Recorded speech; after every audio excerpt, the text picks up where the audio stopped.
Albert কাবোর পর আরও এক পাহাড়িয়া সুরে মেতে উঠবে গোটা বাংলা। দার্জিলিংয়ের শিটংয়ের ছেলে দিবাকর গ্র্যান্ড অডিশনে বিচারকদের মন্ত্রমুগ্ধ করলেন তিনি। এই প্রতিযোগীর গান শুনে রীতিমতো আবেগ ঘন জাভেদ আলী। দিবাকরের কারনামায় মঞ্চে এসে তাকে বুকে টানলেন শ্রীবল্লী খ্যাত এই গায়ক। মেগা অডিশনে জাভেদ আলীর গাওয়া তু জো মিলা গানটি গাইবেন দিবাকর। বজরঙ্গি ভাইজান ছবির অন্যতম ইমোশনাল ট্র্যাক এটি।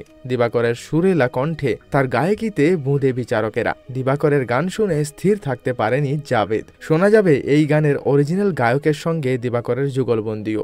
গিটার হাতে গান গাইল দিবাকর। উঠে দাঁড়িয়ে হাততালি দিলেন শান্তনু মৈত্র, অন্তরা মৈত্ররাও। কৌশিকী চক্রবর্তী সোজাসুজি বলেন, তোমার গান খুব ভালো লেগেছে। নেটিজেনরাও উচ্ছ্বসিত হয়ে দিবাকরের গান শুনেছে। এবারে এই রিয়েলিটি শো এর ট্যাগলাইন ভালো গান যোগ্য সম্মান। এবারও সঞ্চালকের আসনে আবির চট্টোপাধ্যায় রয়েছে। যদিও সেই নিয়ে বিতর্কের শেষ নেই। অনেকের মতেই শো সঞ্চালক হিসেবে যিশু কিন্তু সেরা, আবার অনেকের কাছে আবিরের চেয়ে অনির্বাণ খুবই ভালো। এবার মেন্টর নেই, কিন্তু বদলে রয়েছে 8 জন বিচারক। এই সিজনে 8 জন তারকা বিচারকদের মধ্যে 7 জনই বাঙালি।